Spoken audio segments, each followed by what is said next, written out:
है ना? नहीं अभी नहीं है सर। ऋषि लाइव कर दिया? Yes sir, we are live now. अच्छा, we are live, okay. Okay, great. Hi hi hi Ritik. Welcome sir. अभी आप रिलैक्स हैं, कंफर्टेबल? या I am comfortable. Actually I went to somewhere. मैं कहीं गया था तो बस थोड़ा लौट में I just got stuck in jam, so sorry for delay for 20 No, minutes. no, no, no, no problem, no problem. Okay, sir. So shall we begin, sir? Yeah, definitely. I'm taking water in between, so it's okay. Yeah. No problem. Okay so everyone, Facebook से हमारे साथ जितने भी लोग जुड़े हैं और जो भी हमें अभी सुन रहे हैं, आप सभी का मैं स्वागत करता हूँ डूडलिंग वर्ड्स की इस विशेष पॉडकास्ट सीरीज में जिसका नाम है बत कही। आज हमारे साथ एपिसोड 11 में हमारे साथ जुड़े हैं मिस्टर हिमांशु राय, जो कि इंजीनियर है, टेलीकॉम प्रोफेशनल हैं। अभी नोएडा में रह रहे हैं लेकिन सागर में पले बड़े हैं, हमारे इस सागर नगरी के ही हैं। और उनकी कुछ किताबों के नाम माई म्यूट गर्लफ्रेंड और I am always here with you, और अभी रिसेंटली जो साइफर फिक्शन बुक सीरीज आई है रिदम रॉजर, इनकी कुछ किताबों के नाम है। साथ ही साथ ऑडियो पॉडकास्ट सीरीज लेट्स कहानी, जो कि जियो सावन, गाना, स्पॉटिफाई, एसाराम पॉडकास्ट, इन सभी पर अवेलेबल है, वो भी वो साथ साथ संचालित करते हैं। सो वेलकम सर, मैं डूडलिंग वर्ड्स की तरफ से आपका वेलकम करता हूँ इस पॉडकास्ट सीरीज में। Thank you everyone for inviting me. मतलब एक प्लेजर है। अभी तक कैसा रहा सर आपका दिन? कैसा रहा अभी तक? दिन बढ़िया रहा यार, because it's a weekend, so Saturday Sunday अच्छी गुजरता है। सो लॉकडाउन में generally we are at home, so इस होल डे थोड़ा राइटिंग किया, थोड़ा बच्चों के साथ खेले, थोड़ा कुछ और काम किया। So it's a mixed, every day से थोड़ा डिफरेंट रहता है वीकेंड। सो सर हमें इस सीरीज को शुरू हुए लगभग 2-3 महीने हो गए हैं और ये 11th एपिसोड है। 1-2 एपिसोड हमारे लाइक कैंसिल भी हो गए। तो जब हमने स्टार्ट किया था तो हमारे साथ ग्रुप में एक भैया है, वरुण प्रधान भैया, और जब स्टार्ट ही किया था तब उन्होंने आपका नाम सजेस्ट किया था। बट तब हम लोग थोड़ा झिझक रहे थे कि कैसे हम लोग अप्रोच करेंगे। बट जैसे जैसे थोड़ा तकलीफ बढ़ती गई, थोड़ा सा आया कि फिर हर्ष ने जैसे आपको फिर कांटेक्ट किया एंड बहुत अच्छा लगा सर, आप एक बार कहने से आप आ भी गए। So thank you so much for. मेरे साथ ना I am 24 hours available on my all social media. आप फेसबुक पे पिंग कर लो, इंस्टाग्राम पे कर लो, व्हाट्सएप पे कर लो, इवन मेरी बुक्स में ही मेरा व्हाट्सएप का नंबर होता है। तो I talk to everyone, I talk to each of my readers. मेरे रीडर्स जो मुझे फोन भी करते हैं या मुझे मैसेजेस करते हैं, आई टॉक टू एवरीवन। तो उससे कनेक्ट बनता है, plus you need to know more about your books और आप क्या बेहतर कर सकते हो, सारी इंफॉर्मेशन उससे बहुत क्लियर मिल जाती है। तो ये मेरा एक मोटो रहता है कि connect more and more.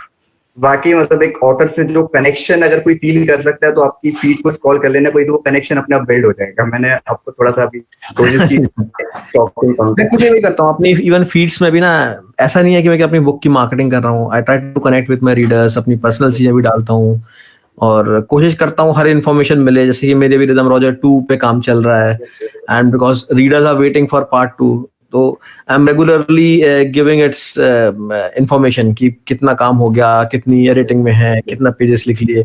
So I am giving at every moment, I am trying to give those things. Sir मैं रीडर्स को बता दूं, अभी रिदम रॉजर बुक का पार्ट 2 है, उसके लिए अभी वीडियो ब्लॉग्स भी लाते हैं। तो अगर आप सर से जुड़े हुए हैं तो आप उसके थ्रू उससे कनेक्ट रह सकते हैं। सर मेरा पहला क्वेश्चन ऐसे ही रिलेटेड आपकी बुक से कि माय म्यूट गर्लफ्रेंड 2018 में 25 बेस्ट रोमांटिक से, देन आपकी next book I am always here with you, वो भी एक बेस्ट सेलर रही। और रिदम रॉजर तो सर कितना अच्छा काम कर रही है। मैं तो लाइक बहुत एक्साइटेड हूँ उसे पढ़ने के लिए, बिकॉज मैंने अब तक पढ़ी नहीं ऑनेस्टली। मैंने उसे लेकिन ऑर्डर कर दिया है। मैं वाकई उस वर्ल्ड में जाना चाहता हूँ, उस प्लेनेट में, और रिदम और रॉजर की कहानी को सुनना चाहता हूँ। तो बहुत जल्दी पढ़ लो, क्योंकि पार्ट 2 एक बार अगर आ गया तो फिर मुश्किल हो जाएगा समझना। नहीं सर, मैं उसके पहले कर लूंगा, कंफर्म है। मैं बहुत जल्दी से पढ़ने वाला हूँ, बिकॉज मुझे भी थोड़ा सा लाइक मैंने भी इंजीनियरिंग किया हुआ है, तो मुझे थोड़ा सा इंटरेस्ट है साइफाई फिक्शंस में। तो मेरा पहला क्वेश्चन ये है कि जब आपने ये बुक्स वगैरह नहीं लिखी थी तो what was the story behind that? Like उसके पहले हिमांशु राय कैसे व्यक्ति थे और क्या वो करना चाह रहे थे? क्या यही आप करना चाह रहे थे जो हो रहा है, या फिर ये जस्ट हो गया है? So my first question that's. देखो, जैसे एक आम इंसान होता है ना, मैं भी आम इंसान ही हूँ और स्पेशली सागर वाला ही आम इंसान हूँ। तो सागर में जब मैं था तो फ्रैंकली हमारे टाइम पे, मतलब मैं अपना को 80s का किड बोलता हूँ, मैं 80s का ही हूँ। तो 90s के समय जब मैंने अपनी इंजीनियरिंग करी, जब तक ना इतना एक्सपोजर नहीं था। हाँ तो आप वही करते थे जो आप देख रहे होते थे या आपके पेरेंट्स आपको बताते थे। हाँ तो राइटिंग की हॉबी थी मेरी, मतलब बचपन में भी इफ आई रिमेम्बर, मेरी जो पहली पोइट्री दैनिक भास्कर में छपी थी वो तब मैं क्लास 5th में था, वो आज भी मेरे पास रखी हुई है। ये तो तब मैं पोइट्रीज लिखा करता था, छोटी छोटी पोइट्रीज लिख के मुझे मुझे अच्छा लगता था लिखना। तो ज्यादा हुआ तो कॉन्वेंट स्कूल की मैगजीन में दे दी छपने के लिए, या जो लोग मुझे जानते हो तो मेरे दादाजी सागर में पॉलिटिकल बैकग्राउंड से थे, तो उनके पास जैसे कि कोई रिपोर्टर्स आते थे, कभी कोई दैनिक भास्कर से आया कोई आया, तो मैं उनको अपनी पोइट्रीज देता था और कई बार वो पोइट्री छप जाती थी। फिर स्लोली स्लोली मुझे याद है एक बार ना अपने ऑल इंडिया रेडियो का शो था, वहाँ मेरे दादाजी का इंटरव्यू था। तो वो इंटरव्यू लेने के लिए मैं मतलब बच्चों को बुलाया था उन्होंने, क्योंकि वो चिल्ड्रंस डे के दिन होना था। मैं शायद रहूंगा तब ऐसी 3rd 4th क्लास में। तो मैंने वो जाके इंटरव्यू लिया उनका, और वो ना मुझे बड़ा एक्साइटिंग शो लगा। तो वहाँ क्या हुआ ना, वो बच्चों का प्रोग्राम आता था, नंदन बोलते थे, मुझे ठीक से नाम याद नहीं है, पर उसमें ना वो हर गुरुवार बच्चों को बुलाते थे, उनसे बातचीत करते थे, गाने सुनाया करते थे और पोइट्री सुनते थे बच्चों की। तो एक वो थर्सडे ना एक वो चालू हो गया मेरा, कि मतलब एक तो वो अपना ऑल इंडिया रेडियो का स्टेशन ही बड़ा वो पहाड़ के ऊपर है, हाँ तो ग्रीनरी होती थी बड़ी, तो बड़ा अच्छा लगता था उसमें। तो मैं हर गुरुवार वहां पे जाने लगा और खेलना भी हो जाता था, प्लस हर बार अपनी एक पोइट्री लिख के लगा वहां पे सुना दी। तो मैंने वहां लगभग 10-15 शो करे। फिर उसके बाद धीरे धीरे करके पोइट्रीज में कंटिन्यूटी में लिखता रहा। एक सेकंड देना मुझे, अपना लैपटॉप सही कर लूंगा, एक सेकंड। Okay, thank you. तो मैं उस शो को मैंने काफी किया। फिर अपनी पोइट्रीज पे मैं काम करता रहा, मैं पोइट्रीज लगातार ही लिखता रहता था, और मैंने अपनी डायरी मेंटेन कर रखी थी, और अभी भी है, मतलब उसमें मैं जब भी पोइट्री लिखता था उसमें डेट टाइम सब नोट करता था। तो अगर मैं बोलूं तो मैंने क्लास 5th से लेके आज तक जितनी पोइट्री लिखी मेरे पास विद डेट वो नोटेड है कि मैंने कब कब क्या लिखा। देन स्कूल के 12th तक आते आते तक मतलब थोड़ा रोमांटिक पोइट्रीज भी लिखने लगे, वो एज ऐसी जाती है। बट मुझे जो लोग सागर में जानते थे उस टाइम मैं बड़ा एक शाई टाइप का लड़का हुआ करता था। मेरे ज्यादा दोस्त नहीं थे, बहुत कम दोस्त थे मेरे, शायद काउंट पे अगर बोलूं तो 3 दोस्त थे। इवन स्कूल में भी मैं 1 या 2 दोस्तों के साथ ही रहता था, मेरे पूरे ग्रुप से मेरी इतनी ज्यादा दोस्ती थी नहीं, या मैं इतनी बातचीत भी लोगों से नहीं करता था। स्कूल के बाद लेकिन जब मैं कॉलेज गया, मैं जैसे कि जनरल होता है ना, पेरेंट्स का था कि इंजीनियर बनना है, नहीं है, तो इंजीनियरिंग करने के लिए मैं जबलपुर गया।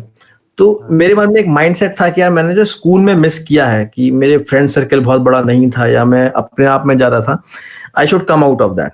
तो कॉलेज में मैंने पहले दिन से ही ना I try to make lot and lot of friends. तो मेरे इतने फ्रेंड्स थे कि मतलब सुबह से लेके रात, और रात से सुबह कब होती थी पता ही नहीं पड़ता था। तो वहां पर भी I was active in my poetries में लिखता था। कॉलेज की लड़कियां खूब पढ़ती थी पोइट्रीज तो इसलिए और मजा आता था लिखने में। और साथ में कॉलेज के कुछ फंक्शंस वगैरह होते थे, तो उसमें डांस है, ड्रामा है, वो सब काफी करते रहे। बट तब तक भी ऐसा कभी सोचा नहीं था कि बुक्स वगैरह लिखना है। हाँ, ये था कि बचपन में भी ऐसे मैं घर पे भी समर वेकेशंस वगैरह में नोटबुक वगैरह में नॉवेल लिखता था। तो नोटबुक में नॉवेल लिखी, फिर उसका कवर बनाया और उसको रख लिया। तो ये सब हॉबीज थी, मतलब कि हॉबी की तरीके से लिया, ऐसे सारे लोग लेते हैं। जब इंजीनियरिंग पूरी हुई तो जॉब में आ गए। जॉब में आते ही अगर किसी ने मेरी माई म्यूट गर्लफ्रेंड पढ़ी हो तो मैं मेरठ में पोस्टेड था, हच में काम करता था। तो मैंने वहां पे पूरा टेलीकॉम की लाइफ स्टार्ट कर दी। तो एक प्रोफेशनल लाइफ हो जाती है, आप इतना बिजी हो जाते हो कि आपकी हॉबीज धीरे करके खत्म होने लगती हैं। और मेरे साथ भी वही हुआ, धीरे करके हॉबीज भी खत्म होने लगी और पोएट्रीज लिखना भी बंद हो गई। फिर शादी हुई, बच्चे भी हो गए और बिजी हो गए। लेकिन एक कहीं ना कहीं लगता था कि आप कुछ लिखें। तो मैं एक बार कुछ लिखने की सोच रहा था या शायद लिख रहा था, तो मेरी वाइफ ने बोला क्या तुम क्यों टाइम वेस्ट करते रहते हो, मतलब दिन भर ऑफिस में रहते हो, सैटरडे संडे वीकेंड मिलता है, उसमें भी ये बैठ के फालतू लिख रहा हो, ना कोई पढ़ता है ना कोई लिखता है। तो जस्ट उसको शो करने के लिए ना मैंने सोचा चलो यार इस बार ना एक बुक पे अपना नाम तो आ जाए। तो मैं उस टाइम बुक लिख रहा था रिकलेक्टिंग द एंड। वो शायद बहुत कम लोगों को पता हो कि बुक मेरी पहली बुक थी। मैंने शायद एक कोट देखी है सर तो मैंने वो बुक ना I send it to many publishers. तो किसी एक सेल्फ पब्लिशिंग कंपनी से ऑफर आ गया कि आपका ये हमें इंटरेस्टेड लगा topic and we'll be publishing it. तो मैंने बस ये कि अपनी वाइफ को दिखाना है कि भाई बुक में नाम आता है, तो मैंने वो बुक पब्लिश करा दी। मैंने कहीं मार्केटिंग नहीं की, किसी को बताया नहीं। चलो ऑफिस से कुछ फ्रेंड्स ने वो बुक पढ़ी, और जिन्होंने पढ़ी उन्होंने ना बड़ा अप्रिशिएट किया कि यार ये बहुत अच्छी किताब है, बहुत इंटरेस्टिंग है, बहुत बढ़िया थ्रिलर है। तो जब तो एक वो क्या होता है ना, आपको एक वो खून लग जाता है तो मुझे वो खून लग गया कि यार ना मतलब बुक में नाम आ सकता है। फिर मैंने दूसरी बुक लिखी, चैरियट्स ऑफ महाभारत। वो एक्चुअली मैंने 10th क्लास में अपनी नोटबुक में लिखी थी। फिर क्योंकि एक वो खून लगने वाली बात होती है ना, तो फिर लगता है जल्दी जल्दी बुक्स आ जाएं, तो मैंने उसी को उठाया, स्टोरी को मैंने फिर से टाइप किया, उसको थोड़ा सा रीएडिट किया, क्योंकि वो 10th में लिखी थी, एक मैच्योरिटी लेवल पे लाके उसको फिर से रीफ्रेज किया, and then I got it publish with invincible publishers. उस बुक को भी मैंने कभी किसी को मार्केट किया ही नहीं, किसी को दिखाया ही नहीं। देन आई वेंट टू, मेरी जबलपुर में एक फ्रेंड की मैरिज थी, सो आई वेंट टू जबलपुर। तो उस मैरिज में मतलब मेरी बुक्स को लेके ही बात हो रही थी, और भी फ्रेंड्स थे, तो सब मजाक में कहने लगे यार तुम क्या ये महाभारत तो सब कोई नहीं पढ़ता, रोमांस पढ़ते, इंडिया तो रोमांटिक लोगों की दुनिया है, तो रोमांस लिखो। तो हमने क्या रोमांस लिखे हैं, तो मेरी भाई बोली एक काम करो तुम अपनी कॉलेज की रोमांटिक स्टोरी लिख डालो। तो हंसी मजाक में मैंने बुक लिखी माई म्यूट गर्लफ्रेंड। अब माई म्यूट गर्लफ्रेंड में क्या है, वो एक्चुअली आई विल से कि 95% 90% मेरी खुद की कहानी है। तो वो अगर जिसने पढ़ी है वो देखेगा, पूरी कहानी सागर की है, सागर के सिविल लाइंस की है, गोपालगंज, सागर के सारे लोकेशंस हैं उसमें। कॉन्वेंट स्कूल का काफी जिक्र है उसमें, मैंने कॉन्वेंट स्कूल में जाके प्रिंसिपल को गिफ्ट भी की थी। तो वो एक तरह से मेरी कहानी है जो मैंने उसको रिफ्रेश किया है। मैंने अपने सारे कॉलेज फ्रेंड्स से दोबारा कांटेक्ट किया, जिन जिन के नाम मैंने यूज करे। तो उसमें जो कैरेक्टर्स हैं, लाइक उसमें विनीत सिन्हा है, अनुराग ठाकुर है, अन्ना है, तो ये मेरे रियल फ्रेंड्स हैं जिनके नाम भी यही हैं, and they have their own character, वो जो कैरेक्टराइजेशन है वो उनका ही है। तो मैंने सबसे बात की, आई टुक परमिशन फ्रॉम देम कि भाई तुम लोग के सबकी पोल पट्टी खोलने वाला हूँ मैं इस बुक में। तो when they all agreed, I actually wrote that book, and again I did the same process। मैंने उस बुक को सबमिट करना चालू किया सब जगह, and luckily this time I got approved and publishing contract from Shishti Publishers। So Shishti Publishers, अगर आप उनको जानते हो तो they are one of the oldest publisher of India, and they are mainly into romance। मतलब दुर्जोय दत्ता हो, चाहे रविंदर सिंह, प्रीति Shanoy, they all have started their career with Shishti। तो जितने भी रोमांस ऑथर्स हैं they write for Shishti। प्रीति अभी भी लिखती हैं, अजय पांडे लिखते हैं। तो मुझे बड़ा अच्छा लगा कि आज सृष्टि से कांटेक्ट मिला है, तो my mute girlfriend I, and वो बुक आती ना, मतलब it was like a boom. मतलब बुक जिस दिन रिलीज हुई, रिलीज होने से पहले मेरे पास प्रभात पब्लिकेशन से उसका हिंदी बुक का कॉन्ट्रैक्ट आ गया था, because they like the concept of the story बिना पढ़े। देन उसके बाद जब वो रिलीज हुई तो अमेजोन पे वो डे 1 से बेस्ट सेलर थी, मतलब अमेजोन बुक्स में नंबर 9 पे चल रही थी वो। तो that book became an immediate success. मुझे याद है कि उस टाइम पे पब्लिशर ने इंस्टाग्राम पे कुछ पोस्ट करवाया था, and I was asked by my marketing team कि आप उस पे लाइव रहो, चैट करना रीडर से। And you will not believe, मैंने वो पोस्ट आई थी शायद 7:30-8 बजे करीब, and I was chatting with girls for almost till right night 2 o'clock, क्योंकि इतने मैसेज बुक के बारे में। ये जिसने बुक पढ़ ली, कई लोग किंडल पे पढ़ लेते हैं तुरंत फटाफट, तो पढ़ते जा रहे थे और पूछते जा रहे थे, there are so many queries, so many questions. फिर उसमें थोड़ा उस बुक की अगर जिसने पढ़ा हो तो उसकी एंडिंग थोड़ा ट्रेजिक है, और ट्रेजिक इस लेवल पे कि शायद लोग रो देते हैं उसको। तो एक्सपीरियंस ऐसा रहा कि मतलब एक बार मुझे याद है रात को 12 बजे से मेरे फोन पे मिस कॉल आना चालू हो रहे थे। फोन आ रहा था तो मैं जनरली अननोन नंबर रात को नहीं उठाता हूँ, तो मैंने नहीं उठाया, 1 बार नहीं, 2 बार नहीं, 3 बार नहीं, वो बार फोन आना चालू हुए। फिर उसके बाद मेरी वाइफ कहने लगी तुम उठा लो, जिसका फोन है बहुत ज्यादा परेशान है कोई। तो मुझे लगा सोचता कोई ऑफिस से ही ना हो, तो मैंने फोन उठाया तो पता नहीं कौन था, एक लड़का था, वो रो रहा था, literally he was crying like anything, मतलब जोर जोर से दहाड़े मार के रो रहा था। और उसका कहना था कि इस बुक को पढ़ के ना मुझे मेरी गर्लफ्रेंड की याद आ गई और मैं अपने आप को कंट्रोल नहीं कर पा रहा हूँ, तो मुझे आपसे बात करनी है अभी। फिर मैंने उससे लगभग 15 मिनट बात की, उसको कंसोल किया, उससे कहा भाई तू पानी वानी पी, थोड़ा को समझाया। तो इस टाइप का एक्सपीरियंस ना फील हुआ कि यार लोग बहुत ज्यादा कनेक्ट कर जाते हैं आपकी स्टोरी से।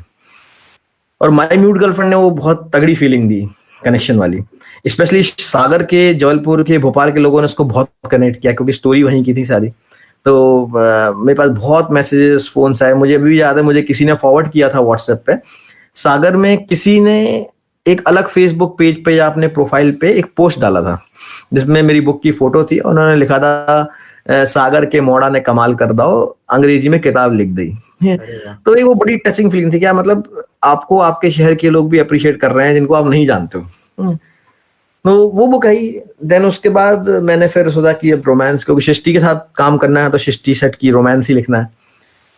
सो I wrote I am always here with you.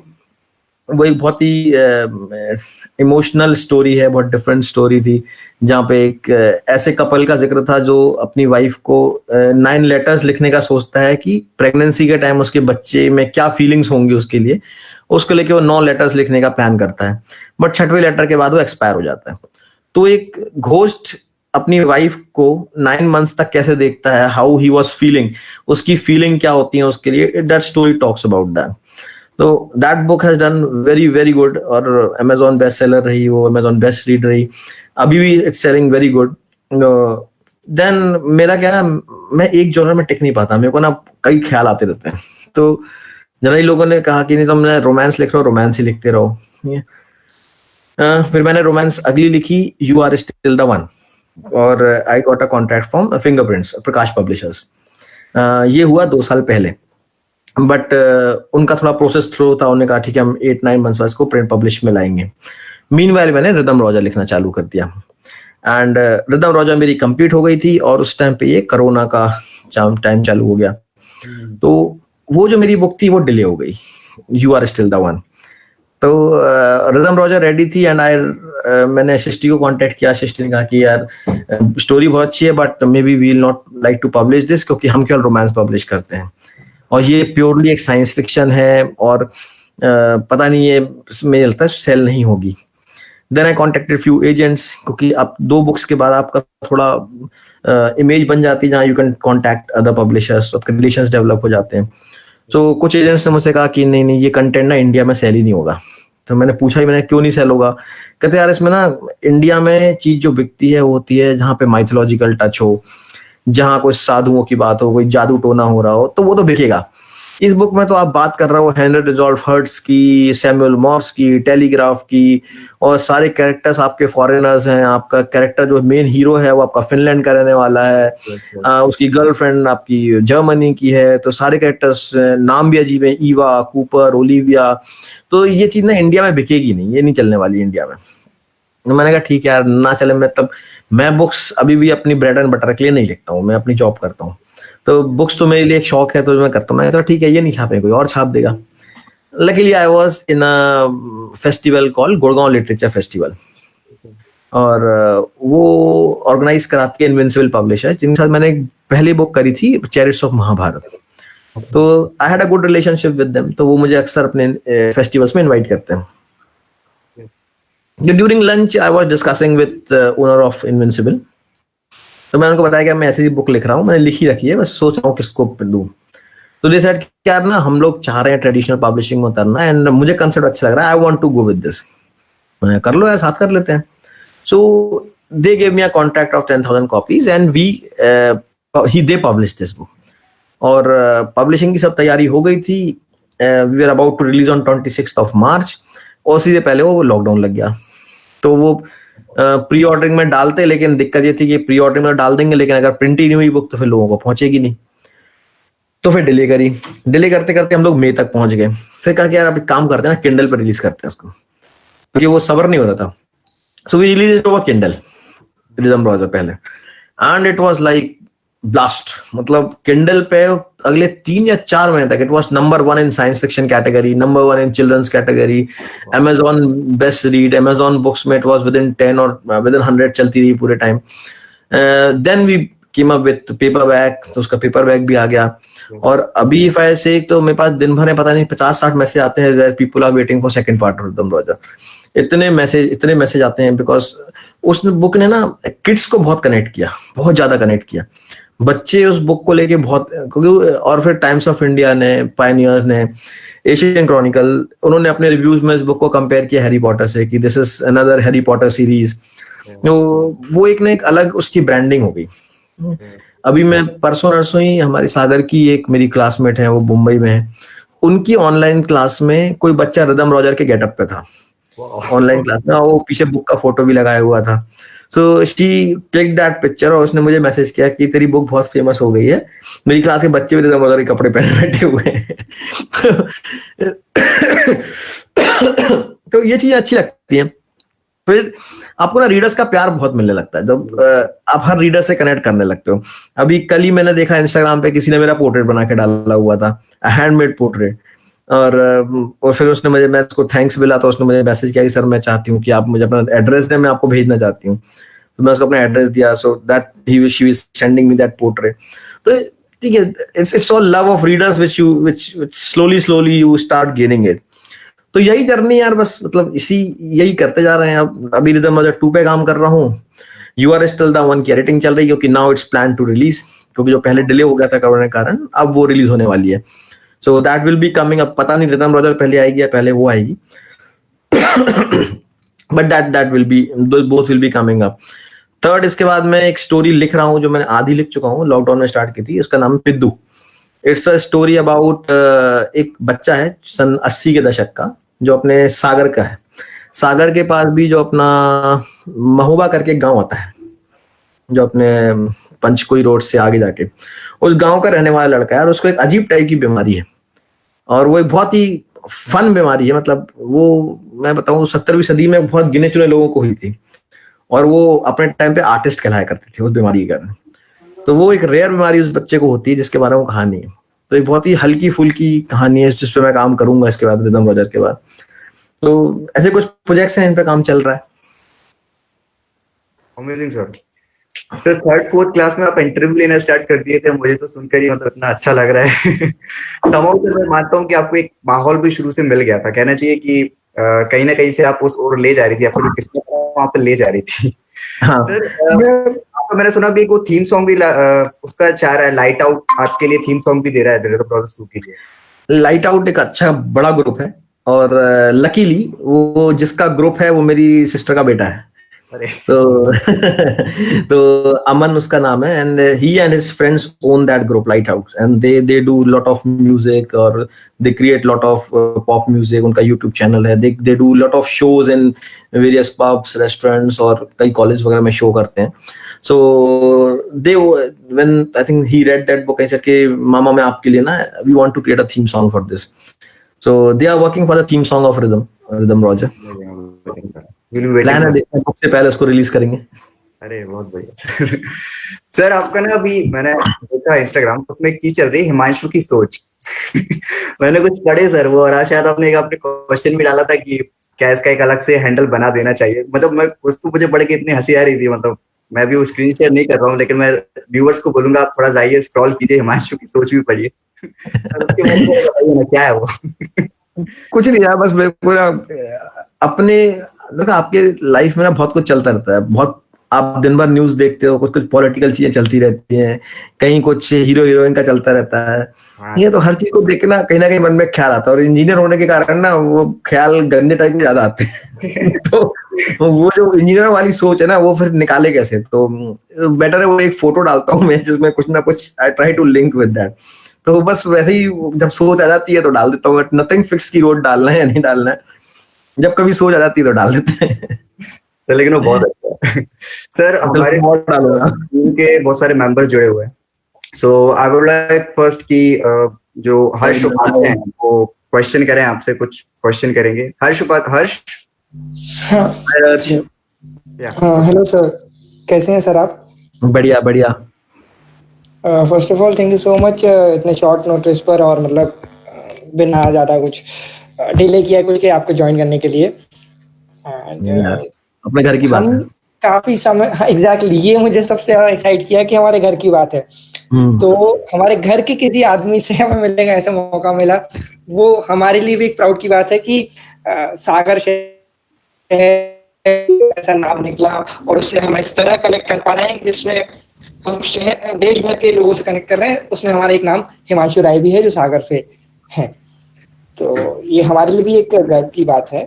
मेरे लिए भी। सर सबसे पहला मेरा एक सवाल है आपसे कि सागर से आप, मतलब सागर में आपको पूरे काफी हद तक लाइफ अपने आप गुजारी, उसके बाद आपने बुक्स लिखना चालू किया, और जैसे कि आपने अपनी अभी जर्नी के बारे में बताया कि कैसे आपको रिव्यूज मिलते हैं, कैसे लोगों का रिएक्शंस होते हैं, तो उसमें एक सागर वाला जो एक माइंडसेट होता है ना, कि मतलब उसमें आप अपने आप को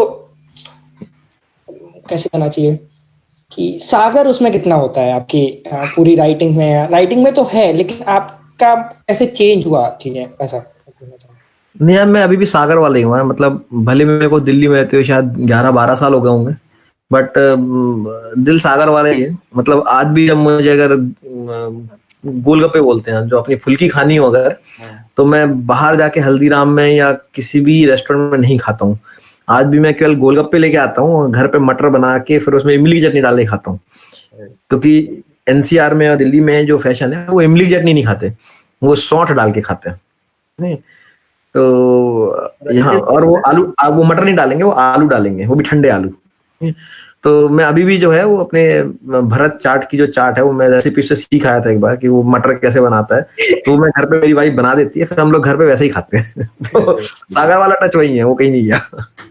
ये तो वाकई सही बात है, क्योंकि दिल्ली में मैंने देखा है लोग जोमेटो से 8 फुल्की ऑर्डर करते हैं। हाँ, वो भी 200 रुपए की। वो इतना मुझे शर्म वाली बात लगी थी कि मेरा फ्रेंड ऑर्डर कर रहा है दिल्ली में, फुल्की ऑर्डर कर रहा है जोमेटो से।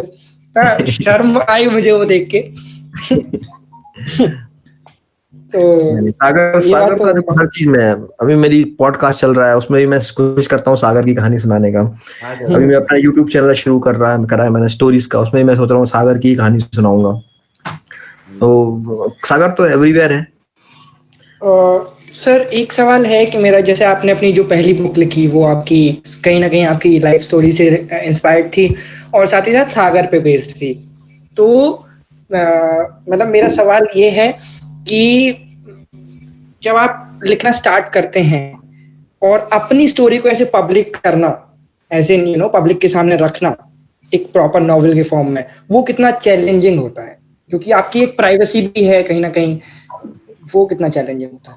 देखो, ऑब्वियसली अपनी लाइफ को पब्लिक करना कठिन तो है, तभी मैंने कहा कि मैंने जिन जिन लोगों के नाम उसमें दिए, तो मैंने आई टुक परमिशन फ्रॉम एवरीवन।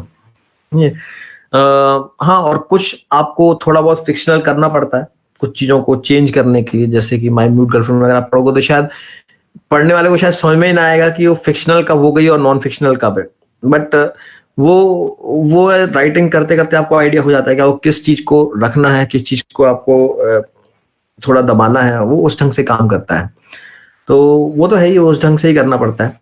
जैसे कि सागर में जब मैंने जो कॉन्वेंट स्कूल के बारे में चैप्टर्स थे, तो जब मैं स्कूल गया तो मैंने इंटेंशनली प्रिंसिपल से मिला, मैंने उनको बुक दी, मैंने कहा ये बुक है, इसमें कॉन्वेंट स्कूल के बारे में है।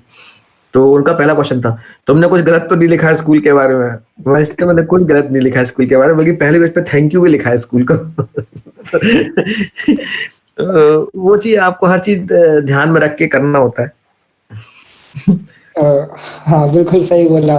और एक सवाल ये कि जब आप लव स्टोरी लिख रहे होते हैं और कहीं ना कहीं अपनी लाइफ से जुड़ी हुई है या फिर अपने दोस्तों की लाइफ से जुड़ी हुई है, तो वो लव स्टोरी एक खासकर इंडियन फॉर्मेट में, अगर कहूँ टू बी वेरी ऑनेस्ट, वो एक क्लीशे स्टोरी ना बने, उसके लिए क्या कैसे ध्यान रखना चाहिए? क्योंकि कई चीजें कॉमन हो जाती हैं, कई बार हो जाता है कि होता है ना कि हम कॉमन पेज पे होते हैं, तो कैसे उसको अलग बनाया जाए? नहीं, मेरा एक सिंपल फंडा है। देखो, मैं जो भी स्टोरी लिखता हूँ, मेरी लव स्टोरी मैं कहता हूँ कि इस ढंग से है कि एक छोटा सा बच्चा ही पढ़ सकता है। इट्स नथिंग लाइक कि 18 प्लस कोई वो लव स्टोरी पढ़नी है। प्लस लव स्टोरी में जो भी मैं एक्सप्लेन करने की कोशिश करता हूँ, कहीं ना कहीं अपनी रियल लाइफ से कहीं ना कहीं से उठाता हूँ उस चीज को, ताकि वो एक जो देसी वाली फीलिंग है ना, वो कहीं बुक में रहनी चाहिए। मैंने ऐसा ना लगे कि आपने कुछ अननेचुरल सा लिख दिया।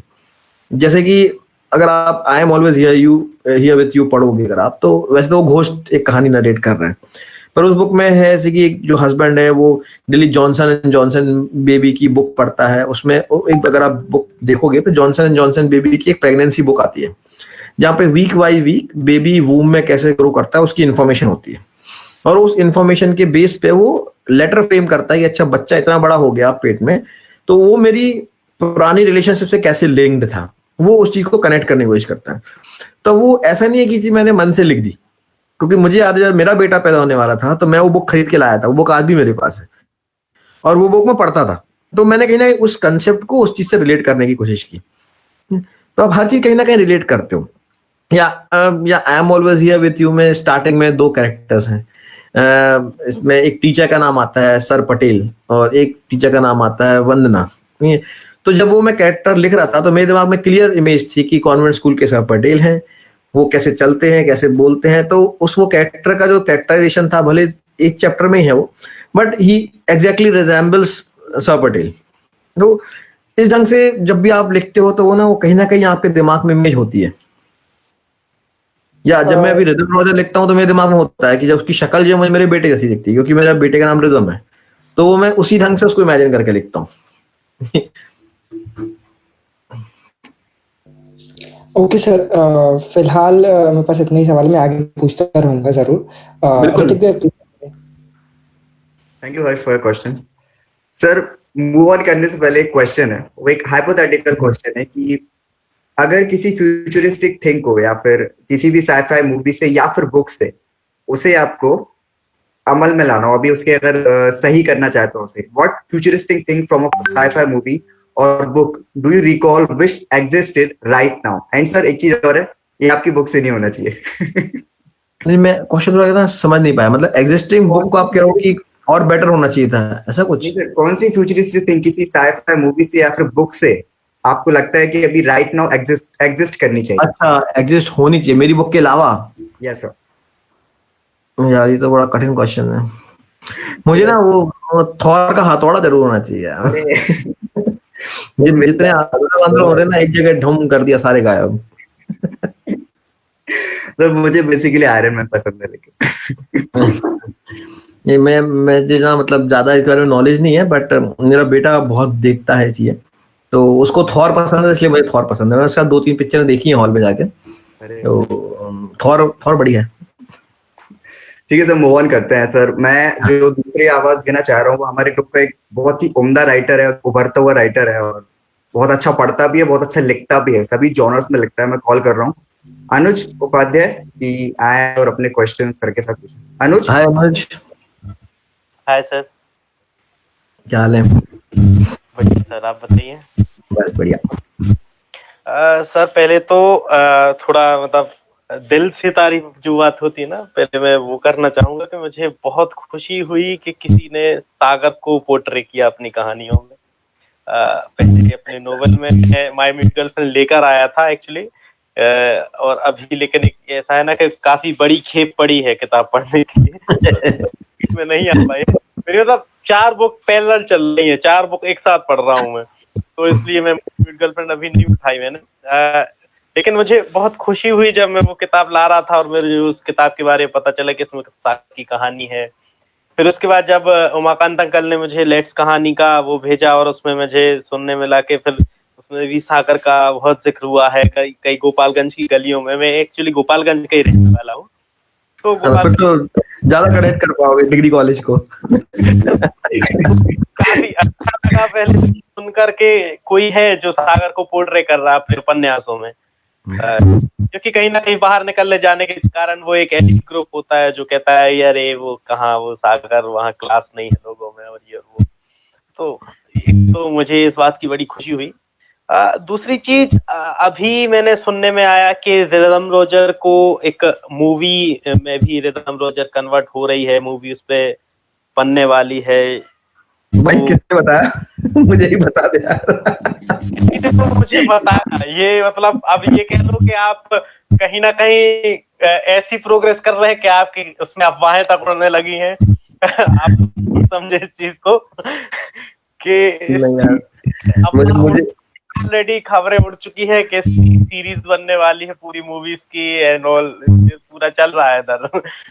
नहीं, ऐसा कुछ अभी है नहीं। सब मैंने कोई कॉन्ट्रैक्ट साइन नहीं किया है किसी के साथ। और मैंने भी कुछ यूट्यूब्स पे देखा है, कुछ यूट्यूबर्स ने यूट्यूब वीडियोस डाले थे इसके कि रिदम रोजर की वेब सीरीज आनी चाहिए, और मैंने बहुत सारे वीडियोस देखे जहाँ लोग कह रहे हैं इसका वेब सीरीज बनना चाहिए, मतलब डिमांडिंग है। मतलब मेरे पास इंस्टाग्राम पे मैसेज आते हैं, कई लोगों ने अपनी स्टोरी शेयर की है कि we want movie on that. इस टाइप से बहुत सारा मैंने देखा है।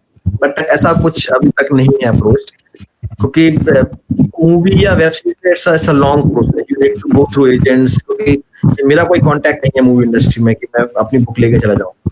दैट नीड टू बी कोई होना चाहिए जो उसको वहां पे जाके रिप्रेजेंट करे। तो ऐसा कोई एजेंट मेरी नजर में तो अभी तक नहीं आया है, ना किसी ने मुझे कांटेक्ट किया है। तो लेट्स सी, मतलब मेरा ऐसा क्वेश्चन, मेरा शौक तो बुक लिखने का है, किसी को जिस दिन शौक हुआ तो मूवी बना देगा उसको। एक चीज रहती है, जैसे आप कभी रोमांस लिखें तो कहीं ना कहीं आपने वो महसूस किया होता है, और अदर जॉनर्स भी ये होते हैं, और खासकर इंडिया के उसमें देखें तो इंडिया में साइंस फिक्शन इतना नहीं लिखा जाता है, और इंग्लिश में तो फिर भी कहीं ना कहीं जैसे आपने ही लिखा, लेकिन हम देखते हैं कि हिंदी में तो साइंस फिक्शन मिलता ही नहीं है, मतलब तो बहुत गिनी चुनी 10 किताबें होंगी, हो सकता है केवल साइंस फिक्शन की। तो साइंस फिक्शन लिखना, खासकर फैंटेसी राइटिंग, एक अलग ही वर्ल्ड क्रिएट करना, जैसे रिदम का आपने एक पूरी अलग दुनिया ही बसा दी, ये कितना चैलेंजिंग होता है, और इसको ये कैसे दुनिया ये बनाई कैसे जाती है, और इसको दुनिया के अंदर कैसे रखा जाता है? इस दुनिया को बनाने के लिए बार बार आंखें मलने पड़ती है, जैसे मैं मल रहा हूँ। मैं कल रात को 3:30 बजे सोया हूँ, सुबह से जाग रहा हूँ, और अभी फिर जागूंगा 3 साढ़े 3 बजे तक, क्योंकि वो दुनिया बनानी पड़ती है ना। तो अभी रिदम रॉजर में ना मैं एक पर्टिकुलर सीन लिख रहा हूँ। सीन को लिखने के लिए मतलब मुझे पढ़ना पड़ता है, समझना पड़ता है। थोड़ा सा आपको हिंट देता हूँ, अगर आप गूगल करोगे जाके तो सर्च करना गिलगामेश के बारे में। गिलगामेश एक सुमेरियन जो मेसोपोटामियंस हुआ करते थे बिफोर क्राइस्ट 3000 साल पहले। तो गिलगामेश एक राजा था, उरुक देश का राजा था, जो और वहां की एक देवी हुआ करती थी, बोलते थे इनन्ना देवी थी। तो इनन्ना देवी ने एक हुलुप नाम का पेड़, जो कि सुमेर में एक नदी हुआ करती थी, वहां से उन्होंने पौधा निकाला था, और उस हुलुप पौधे को उसने अपने बगीचे में लगाया था कि मैं इस पौधे को जब बड़ा होकर पेड़ बन जाएगा तो इसकी लकड़ी से अपना ताज बनाऊंगी और अपना एक पलंग बनाऊंगी। लेकिन इतने सालों में उस पेड़ में बहुत सारे जानवर आके रहने लगते हैं, चील, चिड़िए, सांप, बिच्छू, बहुत कुछ। तो वो कभी उस पेड़ को काटने नहीं जा पाती। तो वो मदद मांगने जाती है गिलगामेश, जो कि एक बहुत पावरफुल राजा हुआ करता था। गिलगामेश से मिलती है कि मुझे इसका वो करना, आप हेल्प करो। तो गिलगामेश अपनी तलवार को लेके उस बगीचे में कूदता है अपने दोस्त और अपने सर्वेंट इनकिदू के साथ, और उस पेड़ को काट के सारे जानवरों को मार के वो वहां से वो लकड़ी का थ्रोन बनाता है और बेड बना कर देता है। उस खुशी से वो इनान जो देवी होती है वो उसको 2 पत्थर देती है, उसका नाम होता है मीकू और पीकू। आप सोच रहे हो कि कहानी में क्यों सुना रहा हूँ? ठीक है, तो इस कहानी का लिंक कहीं ना कहीं रिदम रॉजर पार्ट 2 से है। तो अब ये वर्ल्ड ना अपने आप आ जाता है, कहाँ से आता है भगवान जाने, क्योंकि 3000 साल पहले ही कहानी मैंने ढूंढी, क्यों ढूंढी मुझे खुद नहीं पता। जब मैं कहानी लिख रहा था मुझे लगा कहीं ना कहीं कनेक्शन उससे बनता है, तो कनेक्शन बना दिया। अब उस कनेक्शन को सॉल्व करने के लिए मैं खुद रोज पढ़ रहा हूँ, क्योंकि अल्टीमेटली आपको कहानियां जोड़नी है। क्योंकि इनान, गिलगामेश, इनकिदू, हुआना, ये सारे कैरेक्टर्स थे सुमेरियन वर्ल्ड में। अब वो सुमेरियन वर्ल्ड में रॉजर कैसे पहुंच गया है, वो वहां क्या कर रहा है, या रॉजर का, क्योंकि रिदम रॉजर जिसने पढ़ी सो पता होगा उसमें मिशंस होते हैं, तो वो ऐसे कौन से मिशन में फंसा है कि उसको 3000 साल पहले टाइम ट्रेवल करना पड़ रहा है। तो ये सारी कहानी उसमें आएगी रिदम रॉजर 2 में। और ये फिर क्या होता है, जब आप फिर ऐसी दुनिया इमेजिन करते हो जो आपने देखी नहीं है, तो वो अपने आप एक इमेजिनेटिव वर्ल्ड क्रिएट हो जाता है। तो बस यही है इमेजिनेशन और उस दुनिया का सार, मैं कहूँगा। एक चीज और, अभी जो आपने ये एक स्टोरी बताई, इससे मुझे एक प्रश्न आया। हम जब आवाज थोड़ी धीमी हो गई। हेलो, हाँ अब बेटर है। अभी आपने जो एक कहानी बताई उससे एक प्रश्न आया कि इसके रिसोर्सेज कैसे आते हैं स्टोरी के, कि आप रिसर्च करते हैं उसके बाद लिखते हैं, या ये पहला चलता है कि कुछ आइडिया आया उसके बारे में रिसर्च किया और फिर उसको लिखा, या ये एक पूरा पूरा सा पहले से एक फ्रेमवर्क तैयार होता है और फिर उस पर काम करना चालू किया जाता है? नहीं नहीं, ऐसा कोई फ्रेमवर्क चालू, आपको एक आइडिया होता है कि आपकी स्टोरी क्या है, फिर उसके बाद मेरा जो तरीका है, एक कैरेक्टर्स अपने आप अपनी स्टोरी कहना चालू कर देते हैं। और रिदम रॉजर एक ऐसी बुक है कि जो अपने आप टेक्निकल चीजों में फंसती जाती है, और जब जब मैं उसको रॉजर को वहां से निकालने की कोशिश करता हूँ, वो निकालते निकालते कहानी आगे बढ़ती जाती है। तो रिदम रॉजर 2 एक ऐसी कहानी है, मतलब रिदम रॉजर 1 जिसने पढ़ी है, वो जब 2 पढ़ेगा तो उसको लगेगा कि मुझे 1 पढ़ना बहुत जरूरी है। बिना 1 पढ़े आप 2 चालू ही नहीं कर सकते, क्योंकि वो कंटिन्यूटी की स्टोरी, सब कुछ लिंक्ड है पिछली कहानी से। और मैं कहूँगा पिछली कहानी से ही नहीं, जो 7 या 8 पार्ट के बाद होने वाला है, वो भी आपको पार्ट 2 में मिलेगा।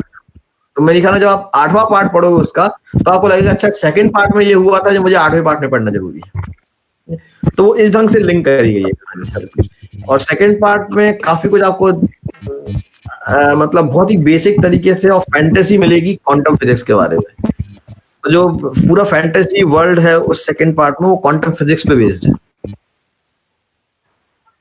तो स्टोरी के असल में रिसोर्सेज कहाँ से आते हैं? वो दिमाग में से। जैसे अभी आपने मेरियन वर्ल्ड की कहानी सुनाई, तो कहीं ना कहीं वो एग्जिस्ट करती है, आपने उसके बारे में ढूंढा, तो ये पैरेलल रिसर्च चलती है। तो जैसे कहानी आगे बढ़ती जाती है, आप रिसर्च करते जाते हो, आपको चीजें जोड़नी पड़ती हैं, तो जुड़ते जुड़ते वो कहानी बनती जाती है। सागर के बारे में आपको सबसे अच्छी बात क्या लगती है? भरत की चाट। चलो बता रहा हूँ, वो बहुत ज्यादा फेमस होने वाला है, एक वीडियो देखिए। भाई मतलब मैं अगर सागर आता हूँ तो जनरली मैं पिछले शायद 5-6 साल जब भी आया हूँ, मैं कार से आता हूँ, ट्रेन से नहीं आता। कार से मैं एंटर करता हूँ पटकोई से, तो मेरी कार सबसे पहले भरत की चाट सेंटर पे रुकती है, उसके बाद घर जाती है। और जितने दिन भी रहना, मतलब वो तो डेली जाता ही जाता हूँ। दूसरी एक सवाल, कि अपनी छोड़कर 5 हिंदी बुक्स जो आप रिकमेंड करना चाहें। हिंदी बुक्स? हाँ। सही बताऊं, मैं पढ़ता बहुत कम, क्योंकि मैं अपनी बुक की रिसर्च इतनी करता हूँ, मुझे ना और बुक्स पढ़ने का टाइम नहीं मिलता। और हिंदी तो बुक्स में बहुत ही कम पढ़ पाता हूँ, क्योंकि हिंदी बुक्स में नहीं पढ़ी ज्यादा। इंग्लिश पढ़ सकता हूँ भाई, हिंदी तो मैं नहीं पढ़ता ज्यादा। हिंदी बुक्स मतलब मैं पहले पढ़ी होंगी यार, मतलब वो भी मैंने मुंशी प्रेमचंद की 1-2 किताबें पढ़ी हैं, ठीक है। तो वो है गोदान है, उसमें से एक वो पढ़ी है मैंने। ये एक मैंने रानी लक्ष्मीबाई की आत्मकथा पढ़ी है। और मैंने जब चेरिस ऑफ महाभारत लिखी थी, तो मैंने महाभारत फिर से पढ़ी थी। तो 3 तो मैं ये बता सकता हूँ। और रिसेंटली मैंने रिदम रॉजर पढ़ी है हिंदी में, वो अभी रिलीज हुई है कल। और हाँ, माय म्यूट गर्लफ्रेंड भी पढ़ी है मैंने हिंदी में। ठीक है सर, मेरे पास अभी इतने ही सवाल थे, आगे में आते हैं सवाल तो मैं पूछता हूँ। बिल्कुल जी। सर मैं एक चीज जो लास्ट में करने वाला था वो पहले करवाना चाहता हूँ, क्योंकि मैं भूल ना जाऊं। चूंकि सर आपने बोला भी आप कार से आते रहते हैं सागर, और डूलिंग वर्ड सर 2018 मतलब मई 2018 से कार्य कर रहा है सागर में। मतलब हम लोग ओपन माइक्स लाए, बहुत सारी चीजें जो डूलिंग वर्ड्स लाया सागर में पहले होती नहीं। तो लाइक अभी सर फाउंडर भी हमारे साथ हैं, हर्ष उपाध्याय। तो मैं चाहता हूँ एक इन्विटेशन आपको अभी से पहुंच जाए कि आप अगली बार सागर आएंगे तो हम लोग को बता देंगे, ताकि हम लोग कुछ ऑर्गेनाइज कर सकें आपके साथ। मैं खुद ही ढूंढ लूंगा, तो मैं पकड़ लूंगा पहले ही। बिल्कुल, रिदम रॉजर 2 अपन सागर में रिलीज करेंगे पक्का से। बिल्कुल सर, मतलब एक ग्रैंड इवेंट होगा। ग्रैंड इवेंट, वो क्या अपना रविंद्र भवन में करते हैं। बिल्कुल सर, बिल्कुल सर। मैंने उमाकांत चाचा को भी बोला था एक बार कि हम रविंद्र भवन में करेंगे इस बुक का लॉन्च। मेरा रिदम रॉजर 1 का ही प्लान था, लेकिन वो लॉकडाउन के कारण नहीं हो पाया, पर व्हील 2 जरूर करेंगे वहीं पर। सर हम लोग वेट करेंगे सर। सर इस बीच सर एक रैपिड फायर राउंड है सर, और मैं आपको पहले से बता दे रहा हूँ, इसमें आपको हर एक क्वेश्चन के लिए 15 सेकंड दिए जाएंगे। सो प्लीज आप थोड़ा सा ध्यान रखिएगा। And are you ready sir? ठीक है। ओके, सो पहला क्वेश्चन, अगर कोई सुपर हीरो आप बनना चाहे तो कौन से सुपर हीरो बनेंगे? रॉजर। अरे ओके सर, नेक्स्ट क्वेश्चन, अगर किसी राइटर के साथ आपको, जो कि अभी इस दुनिया में नहीं है, अगर बात करने का मौका मिले, तो फिर आप कौन से राइटर से बात करना चाहेंगे? Munshi Premchand. Amazing sir. Sir आपने अभी बोला आप हिंदी बुक्स पढ़ते नहीं और मुंशी प्रेमचंद, अमेजिंग। नहीं, मैं उनकी बुक पढ़ी है मैंने, कुछ उनकी कहानी जरूर पढ़ी है। मतलब जैसे नहीं पढ़ पाते ना तो आप यूट्यूब पर सुनते हो, उनके चैनल है, मुंशी प्रेमचंद का चैनल है जहाँ पे लोग उनकी कहानियां सुनाते हैं, तो वो उनकी कहानी में एक वो है, मतलब पकड़ है। Amazing sir. तो नेक्स्ट क्वेश्चन, अगर सर आप पर कोई मूवी बनेगी तो और आप किसको एज अ हीरो देखना चाहेंगे? अगर कौन सी आपकी वाली बुक पर? मेरी लाइफ पर? आपकी लाइफ पर अगर मूवी बनती है तो कौन हीरो बनेगा? अब यार ये तो तुम बता दो भाई, मैं कैसा लग रहा हूँ। वो तो राजपाल यादव है, शायद शायद राजपाल यादव है। सर जल्दी से टाइम जा रहा है। पता नहीं यार। अरे अपने सागर के करेंगे ना, मुकेश भैया, मुकेश तिवारी। वसूली भाई। हाँ। ओके सर, आपके बारे में एक और क्वेश्चन सर, क्या आप मॉर्निंग पर्सन है कि नाइट पर्सन है? मैं दोनों हूँ, मैं दोनों ही हूँ। मैं रात को 2-2:30 बजे सोता हूँ और सुबह 6:30-7 तक उठ जाता हूँ। ओके सर, अगर आप अभी इसी वक्त आपसे बोला जाए कि आप किसी के साथ अपनी लाइफ इंटरचेंज कर सकते हैं तो वो कौन होगा, वो शख्स इस दुनिया में? JK rolling.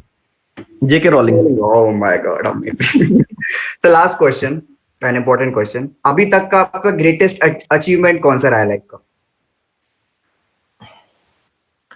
Greatest achievement? मैं ऐसे क्या बताऊं यार। मैंने इंजीनियरिंग कर ली भाई। अरे नहीं इससे बड़ा अचीवमेंट क्या होगा? इंजीनियरिंग मैंने भी किया सर, अनुज ने भी किया, हर्ष कर रहा है। और मेरी इंजीनियरिंग का मैं आपको एक छोटा किस्सा बताता हूँ। बिल्कुल सर।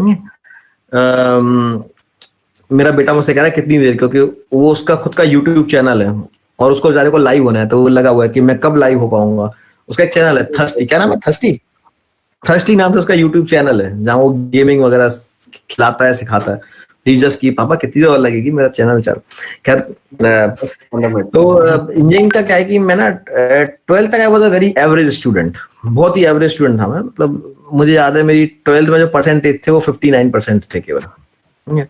और 10 तक तो मुझे लगता था कि शायद पता नहीं मुझे मैथ्स मिलेगी भी कि नहीं मिलेगी, but thanks to sir Patel, उन्होंने अपने घर पे क्लासेस दे के, और वो शायद वो देते थे मुझे 200 समान सम्स दिन में करने के, 500 सम्स दिन में करने के। And because of his terror ना, मैं कैसे भी करके मैथ्स एंड साइंस में नंबर आ गए एंड आई कंप्लीटेड मैं मैथ्स मिल गया। बट मुझे शायद अभी भी लगता है कि मेरा दिमाग ना उस टाइम तक मैथ्स और साइंस के लिए बना नहीं था, क्योंकि मुझे हिस्ट्री और सब चीजें बड़ी अच्छी लगती थी, पर मैं मैथ साइंस कितनी समझ में आती नहीं थी मुझे। पर सर पटेल के जोर के कारण ना मैं सीख गया और मैंने कर लिया। 12th तक मेरे नंबर भी अच्छे नहीं आए, क्योंकि 12th तक आते आते ना मैं बहुत चीजों में एक्टिव हो गया था। मैं स्कूल का वाइस कैप्टन बन गया था, मैं 12th में हेल्थ मिनिस्टर बन गया था, तो मैं बहुत ज्यादा एक्स्ट्रा करिकुलर एक्टिविटीज में लग गया। मुझे सब माइन्यूट गर्लफ्रेंड मिलेगा आपको पढ़ने के लिए। तो मेरे 12th तक बहुत अच्छे नंबर थे नहीं। इंजीनियरिंग का मैंने ड्रॉप लेके एंट्रेंस की तैयारी की, तब भी मेरे कोई बहुत अच्छे मार्क्स नहीं आए और मुझे प्राइवेट कॉलेज लेना पड़ा। और मैंने जो कॉलेज लिया वो ये था, खालसा कॉलेज लिया मैंने। उस टाइम पे अच्छा कॉलेज था वो। कॉलेज जाके मैंने बताया ना, मैंने अपने आप को चेंज किया काफी कुछ। मैंने अपनी जो मैंने स्कूल में, तो मैंने लगता था मैंने गलतियां करी कि मुझे लगा था कि मेरा एक्सपोजर कम था स्कूल में, उस कारण से भी कहीं मुझ में ना एक वो था दबाव था, इस कारण ना मैं पढ़ नहीं पाता था, मैं कंसंट्रेट नहीं कर पाता था। कॉलेज जाके वो चीज मेरा खुला, मैं अपने दोस्तों से मिलना चालू किया, खूब बातचीत। जब आपका सर्किल बढ़ता है, आप लोगों से बात करते हो, तो आपको कई चीजें नहीं पता चलती हैं। और कॉलेज में मैंने अपनी जो इंजीनियरिंग की डिग्री करी है, मेरी इंजीनियरिंग की डिग्री 84.2% की है।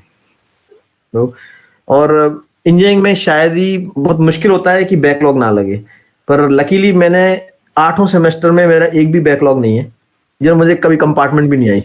मैं पूरा थ्रू आउट आई वाज पास, मतलब हर बार मेरे परसेंट अच्छा है। After 3rd semester so it was like I was always in 75-80% ऐसे करके मेरे बने रहते थे।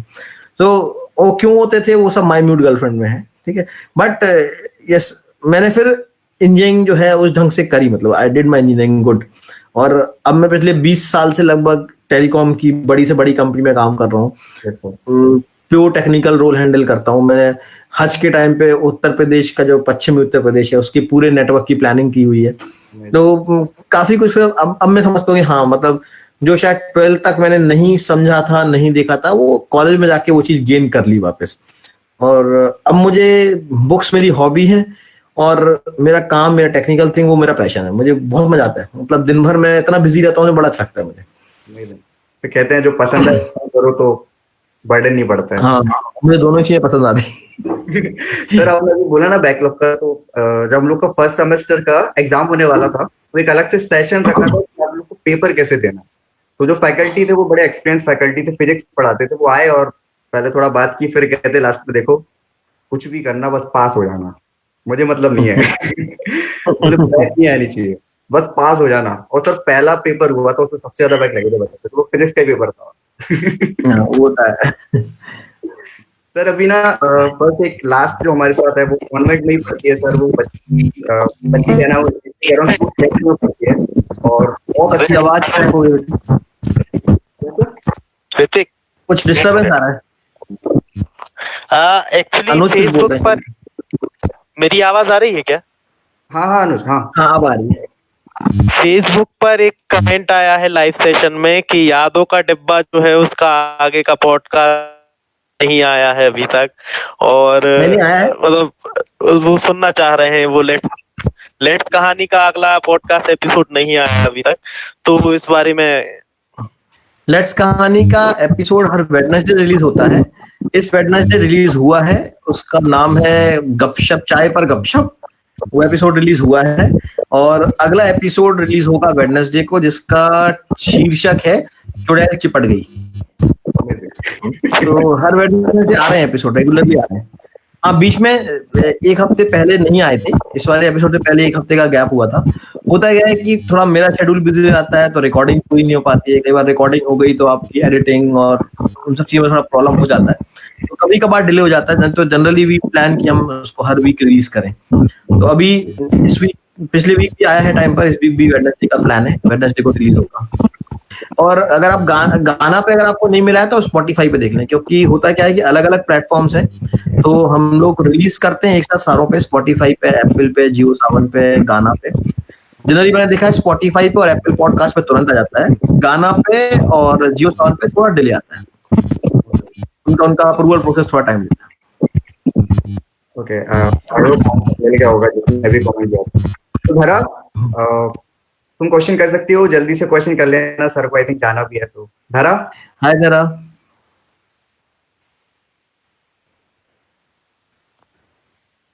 धरा वेट आई जस्ट कंफर्म कि वो अभी एक्टिव है क्योंकि उसका कल प्री बोर्ड एग्जामिनेशन है। Okay okay I just confirm ना जस्ट। ओके ओके सर, जब तक एक लास्ट मेरा क्वेश्चन रहेगा उसके बाद धरा के साथ फिनिश कर देंगे। सर आप जब भी जैसे स्टोरी टेलिंग करते हैं, लेट्स कहानी पर इतनी सारी चीजें, तो हमारे ग्रुप में सर जैसे एक लड़का है नक्की, उसे रिसाइटेशन में बहुत इंटरेस्ट आता है और सर मुझे भी थोड़ा सा झुकाव है रिसाइटेशन के लिए। तो सर क्या कुछ मतलब हम लोग को याद रखना चाहिए मन में क्या, कि बिल्कुल फ्री होकर रिसाइट करें, या फिर क्या रहता है मन में कुछ चीजें जो आप टिप्स देना चाहते हैं? सही बताऊं, मैंने अभी तक जितनी भी कहानी सुनाई है, मैंने वो कहानी कहीं लिखी हुई नहीं है, मैं उसको लाइव सुनाता हूँ बैठ के। मैं ये नॉवेल लिख रहा था जो एक डब्बा प्यार का है, मैंने नॉवेल स्टार्ट की थी लिखना, मैंने इसके 2 चैप्टर्स लिखे थे। फिर मेरी वाइफ ने कहा कि नहीं यार मुझे अच्छी नहीं लग रही ये नॉवेल, मत लिखो। जनरली वो मुझे मना कर देती थी तो मैं छोड़ देता हूँ उसको नहीं, तो मैंने वो नॉवेल छोड़ दी थी। पर वो नॉवेल ना मुझे बड़े दिल के करीब थी, मुझे बड़ा मन था कि मैं इस कहानी को ना कंप्लीट करूँ। बट फिर रिदम रॉजर हो गई और फिर इतने सारे प्रोजेक्ट्स पैरेलल हैं कि मुझे पता नहीं उसका नंबर कब आएगा। तो मैंने सोचा चलो इसको लेट्स कहानी में सुनाता हूँ। तो अभी भी जब मैं रिकॉर्डिंग करता हूँ तो मैं कहीं लिखता नहीं हूँ, जस्ट पिछले एपिसोड सुनता हूँ और आगे का एपिसोड सुना देता हूँ। तो रात को बैठता हूँ और एक बार बैठ के पूरा रिकॉर्डिंग कर देता हूँ उसको। It's free. अभी मैं अपना YouTube चैनल चालू कर रहा हूँ स्पैरोस नाम से, तो उस पर मेरा प्लान ये है कि मैं वहाँ पे लाइव आके I narrate my stories without return या ऐसा कुछ। जब फ्रीली सुनाते हो ना तो फ्रीली का मजा अलग होता है। हाँ सर, वो मतलब इतने अच्छे से कनेक्ट करता है ना सर, जो हम लोग सुनते हैं तो लाइक ऐसा कि आप सामने बैठ के सुना रहे हैं। ऐसा लगता है बिल्कुल एकदम ऐसा। थैंक यू यार, थैंक यू। धरा आगे क्या तुम धरा? नो, धरा is actually not active may be, वो शायद पढ़ रही थी सेशन से पहले तो शायद। All the best. Last request कि सर 5-10 मिनट में अगर आप कुछ सुनाना चाहे हमें तो फिर कुछ भी। सुनाना मतलब तो कोई कहानी, स्टोरी टेलिंग, समथिंग जो भी आप। Story telling. जो आपका मन हो, कविता भी हो सकती है, इट्स अप या टू यू। अगर थोड़ा और इजी करूँ तो सागर से जुड़ी कोई ऐसी वियर्ड सी कोई मेमोरी हो या अगर वो कुछ कहानी ऐसी होनी चाहिए सर, मतलब कहानी कहानी होनी जैसे चाहिए। फील आना चाहिए। सागर से ना मैं एक बहुत ही वियर्ड सी चीज सुनाता हूँ, ठीक है? मतलब सब लोग शायद हंसेंगे भी उस बात पे, मतलब चलो सुना देता हूँ। मतलब पता नहीं सुनाना चाहिए, पर एक बात सागर में कैसी है जो मुझे ना मतलब हमेशा याद रहती है। मेरा एक बहुत ही घनिष्ठ मित्र था जो सागर में वसुंधरा कॉलोनी में रहा करता था। तो उसका घर था फर्स्ट, वहां पे तीन तीन दो दो फ्लोर के वो ड्यूप्लेक्स हैं, आपने देखा होगा ना, तीन दो दो फ्लोर के जो दादर दरबार से पहले जो अपार्टमेंट बने हैं। तो वो फर्स्ट फ्लोर पे रहा करता था। तो जनरली जब मैं सुबह स्कूल जाते थे हम साइकिल से, तो मैं उसके यहाँ जाता था, फिर हम दोनों एक साथ साइकिल से निकला करते थे, या शायद मेरे पास टीवीएस चैम थी तो हम साथ में जाते थे। तो हुआ यूं कि शायद हम लोग 9th या 10th में थे, 9th में थे शायद। तो मैं वहां गया, सुबह सुबह उतरा, तो क्योंकि वहां पे कोई बाउंड्री वॉल या ऐसा कैंपस नहीं है, तो जो सीढ़ियां हैं मतलब वहां पे, मतलब सीढ़ियों में अंदर गाय, दो चार गाय घुसी हुई थी अंदर उस जगह पर। तो मैं गाय को साइड करके मैं उस ऊपर चला गया, उनके घर जाके मैंने घंटी बजाई, अंकल ने दरवाजा खोला, मैं बैठ गया कि वो रेडी हो रहा था, मैं रेडी पे आ जाएगा। थोड़ी देर में अचानक से उनके घर पे किसी ने दरवाजा पीटना चालू किया। तो अंकल ने दरवाजा खोला तो कोई बाहर चीखने की आवाज आने लगी। तो अंकल ने कहा बेटा तुम बाहर आओ जरा। बाहर गया तो उनके जो नीचे वाले थे वो बड़े चीख चिल्ला रहे थे। मुझे तब भी समझ नहीं क्यों चिल्ला रहे हैं, मतलब मैं तो स्कूटी है मेरी, वो टीवीएस चैंप पे वही बड़े कोने में खड़ी है, और सागर में तो ऐसा भी नहीं है कहीं जाम लग जाएगा, कहीं क्यों चिल्ला रहे हैं कुछ समझ नहीं आया मुझे। तो वो थोड़ा मुझे समझ में आया, वो ये कहना चाह रहे थे कि ये लड़का मेरे दरवाजे पे सुसु करके गया है। मैं ताज्जुब, मैंने कहा ये कैसे हो सकता है? मैंने कहा मैं आपके दरवाजे पे क्यों सुसु करके जाऊंगा? तो अगर आप जिसने वसुंधरा कॉलोनी का दरवाजा देखा हो, तो जो ग्राउंड फ्लोर है उसमें दो दरवाजे हैं, एक फ्रंट में भी एंट्री है और एक सीढ़ियों के वहां से भी एंट्री है। वो कहते हैं ये सीढ़ियों के वहां से उसने सुसु करी है मेरे दरवाजे पे, वो अंदर तक आई है। तो अंकल कहते बेटा तुमने ऐसा किया? मैं अंकल मैं क्यों करूंगा ऐसा, मैं अच्छे घर से हुआ, ये ऐसी हरकत थोड़ी करूंगा। अंकल कहते चलो नीचे चलो दिखाओ कहाँ है। हम नीचे गए तो भाई उनके कमरे में लगभग एक बाल्टी पानी जैसा है। तो अंकल ने उनको समझाया कि भाई कोई भी इंसान इतनी सुसु थोड़ी कर सकता, अगर मान लिया कि चलो उसने कर भी दिया ये गाय की है। so, मतलब वो एक आधा घंटा ना इतना अजीब और वियर्ड टाइप का था कि मैं समझ नहीं पाता मैं साथ में क्या जवाब दूं। मुझे हंसी भी बहुत आ रही थी और गुस्सा ही बहुत आ रहा था, और समझ में नहीं आ रहा था। मैं आदमी इतना चीख रहा था, इतना चिल्ला रहा था। भाई हम लोग 8th 9th के बच्चे तो वैसे ही डर जाते हैं। अब वो अंकल जी चिल्लाए जा रहे हैं, चिल्लाए जा रहे हैं, वो तो मेरे को मार रहे थे। मैं कहा मैं किनको कैसे समझाऊं भाई कि ये मेरी नहीं है। This was a very weird incident जो मेरे साथ सागर का था, और मैं हमेशा याद रहता है मुझे हमेशा। बाद में जब वो अंकल मुझे कभी दिख जाते थे ना स्कूटर पे कहीं, तो मैं मगर टक्कर मार दूं उनको। हम जल्दी वो ऐतिहासिक जगह देख के आएंगे। हाँ। और एक दिन अलग से निकलेंगे वो कॉलोनी का गेट देखने के लिए, मुझे क्यों नहीं पता। मैं देखने जाके ध्यान से देख, अब पता नहीं वैसा ही है कि नहीं, पर नहीं तो कभी ऐसा हुआ था बता दे। सर सागर में ऐड कर सकते हैं। हाँ। सर मैं ऐसा एक सवाल पूछना चाहूंगा कि मुझे ना नई नई जगह एक्सप्लोर करना काफी पसंद है। तो कई बार सागर में लोग ऐसा बोलते हैं, मतलब मैंने फिर टाइम के साथ ये चीज ऑब्जर्व करी कि जो जिस शहर में रहता है उसको उस शहर की कम चीजें पता होती हैं। बहुत आयरॉनिक है बट ये कहीं ना कहीं सच है। भोपाल वाला आदमी भोपाल ज्यादा नहीं घुमा होता है, बाहर का आदमी भोपाल घुमा है, भोपाल वाला आदमी भोपाल नहीं। आज तक इंडिया गेट नहीं गया हूँ। हाँ एग्जैक्टली, तो होता है ऐसा। तो सागर में ऐसी कोई जगह जो आप गए हो कभी, जो शायद कम लोगों को पता हो, ऐसी कोई जगह?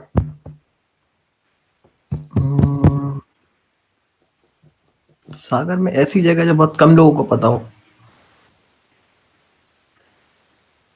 पता नहीं यार, ऐसा तो अब मुझे नहीं पता। मुझे कम, हाँ एक जगह है। जब आप वहां जाते हो, जो आपका न्यू क्रिश्चियन कॉलोनी है ना, उससे जब हम आगे की तरफ जाते हैं तो पहले एक लोकप्रिय हॉस्पिटल हुआ करता था डॉक्टर अनिल खरे का। अब वो शायद कुछ वहां पे कुछ और बन गया है, पॉलिटेक्निक कॉलेज है वहां पर। हाँ हाँ। जब आप दिल्ली की तरफ जाते हो ना, मतलब हाँ, न्यू हाँ। क्रिश्चियन कॉलेज दिल्ली की तरफ जाते हो आप, तो आपको लेफ्ट हैंड साइड पे एक पहाड़ दिखता है, जिस पहाड़ के बीच में से यूनिवर्सिटी से रोड भी आती है नीचे। यूटीडी से आप एक बैक से रोड निकलती है जो उस पहाड़ से होते हुए गोल गोल होते हुए नीचे आती है ना? City forest. अब मुझे पता नहीं क्या बोलते हैं, रिमझिरिया बोलते हैं शायद उसको। ओके। तो रिमझिरिया का जो पहाड़ है, उस पहाड़ के, अब तो खैर वो पहाड़ बड़ा छोटा सा दिखने लगा, पता नहीं क्यों, लेकिन जब हम लोग छोटे थे तो मेरा बड़ा क्लोज फ्रेंड था, वो लोकप्रिय हॉस्पिटल उनका था, तो हम उनके घर काफी जाया करते थे। तो वो सामने जो पहाड़ था, वो पहले पहाड़ ना बड़ा घना हुआ करता था, बहुत घने घने पेड़ थे, और उस पहाड़ के ऊपर एक छोटा सा मंदिर था। अब आई डोंट नो कि अब है कि नहीं, क्योंकि अब जब मैं वहां से निकलता हूँ तो मुझे ऐसा फील नहीं होता, क्योंकि अब तो मुझे वो पहाड़ ही लगता है कि धंस गया नीचे, बहुत लेवल पे आ गया। पहले वो बड़ा ऊंचा सा पहाड़ लगता था। तो हम लोग अक्सर ना खेल कूदने के बाद ना हम लोग उस पहाड़ पर जाते थे अकेले। हम लोग वो जंगल, मतलब जंगल सा होता था वो काफी, वो जंगल से होते हुए ना हम लोग उस पहाड़ के ऊपर तक जाते थे, और वहां पे वो एक छोटा सा मंदिर था, वहां कोई होता भी नहीं था, तो हम लोग जनरली वहां तक जाते थे, पर उस मंदिर में भी कभी नहीं जाते थे। मतलब मंदिर क्या था कि शायद 2-3 शंकर जी की पिंडी वगैरह रखी हुई थी वहां पे, और वहां कोई साधु जी थे, तो हम लोग कई वहां तक भी नहीं जाते थे, क्योंकि डरते थे कि अरे यहाँ कोई पकड़ लेगा हमको, छोड़। तो लेकिन वो जगह इतनी अच्छी लगती थी ना, हम लोग वहाँ, मतलब एक ट्रैकिंग टाइप का था, वहां जाते थे, फिर वहां से लौट आते थे वापस। इवन आपका जो यूटीडी का ग्राउंड है उसी पहाड़ के नीचे, पहले वो ग्राउंड नहीं था, पहले वो पहाड़ बहुत आगे तक एक्सटेंडेड था, बाद में वो पहाड़ काट काट के उसको ग्राउंड बनाया गया था। तो वहां पे हम लोगों ने बहुत एंजॉय किया। तो अब तो वो चीज शायद मुश्किल है, देखिए। पर वहां पे एक रिमझिरिया का मंदिर भी है वहीं बीच में, जहाँ पे ना हल्की हल्की झिरें निकलती हैं पानी की। अब पता नहीं है कि नहीं, पर वहां पे उस पहाड़ में से पानी की झिरें गिरती हैं, इसलिए उसका नाम रिमझिरिया है। तो वो जगह अगर अभी है तो बहुत सुंदर है, वहां पे मंदिर है, उसमें पानी गिरता है साइड से पूरे में। मैं कभी ट्राई जल्दी वहां करना। जाऊंगा पक्का, क्योंकि मैं नहीं गया हूँ अभी तक। बाकियों का तो नहीं पता, मुझे नहीं पता थी ये जगह। देखना, मुझे आइडिया नहीं कि अब वैसा है कि नहीं है, मतलब मैं बहुत साल पुरानी बात बता रहा हूँ। हाँ सर, चेक सर, हर्ष और ने फिर तो भी अपनी मैं लिस्ट दिया तो वो दिखाई गई।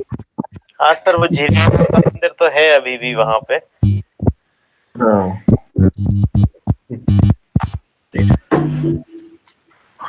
ऑलराइट, तो को है सर, कैसा लगा सर आपको हम लोग के साथ बात करके? बहुत बढ़िया, बहुत बढ़िया। सागर की यादें ताजा हो गई, बहुत अच्छा लग रहा है। तो अब जब सागर आते तब मिलते हैं फिर फेस टू फेस। सर, हम लोग को मैं दिल से थैंक्स बोलना चाहता हूँ आपको पूरी डूडलिंग वर्ड्स टीम की तरफ से, कि सीरियसली सर, मतलब मुझे ऐसा लगा नहीं कि मैं एक लाइक, आप ऐसा नहीं है लाइक बहुत बड़ी सेलिब्रिटी को हम लोग ऐसे पोस्ट नहीं, कर। वो भी नहीं, वो भी नहीं। मतलब फिर भी सर आपने बहुत अच्छे से इतने लाइक ऐसा जैसा आप कह रहे थे घर की बात है, उसी तरह से हमको इस तरह से आंसर किया, और बहुत ही लवली आंसर्स मिले, एंड आई होप व्यूअर्स को भी बहुत पसंद आया होगा। And sir, I am really waiting for rhythm roses 2, but मुझे पहले रिदम रोजेस 1 भी पढ़ना है, क्योंकि मैंने अभी करना है, तो मुझे पहले वो पढ़ना है और फिर वेट भी करना है। एंड डेफिनेटली हम लोग जब भी आप आएंगे, we are really waiting for कि जब भी आप सागर आए और मिले और बात करेंगे बिल्कुल, कभी। पक्का, जरूर जरूर मिलेंगे, जरूर मिलेंगे। तो जब सागर आएंगे तो भारत चाट सबसे पहले हम लोग के साथ जाइएगा। पक्का। पक्का पक्का। सर, वो तो करो ना, जल्दी खत्म हो। टीम की तरफ से और जितने भी लोग सागर से सुन रहे हैं अभी हमारे फेसबुक पेज पे, उनकी तरफ से आपको आने वाले वर्ष के लिए ऑल द बेस्ट, और बहुत बहुत धन्यवाद आपने इस ऑफर को स्वीकार किया, and thank you so much. Thank you very much, thank you for inviting, बहुत अच्छा लगा मुझे यहाँ के। थैंक यू वेरी मच, जब सागर आते हैं तो जरूर मिलेंगे। बिल्कुल, good bye thank you, bye bye, good night, night. Sir. Rishi.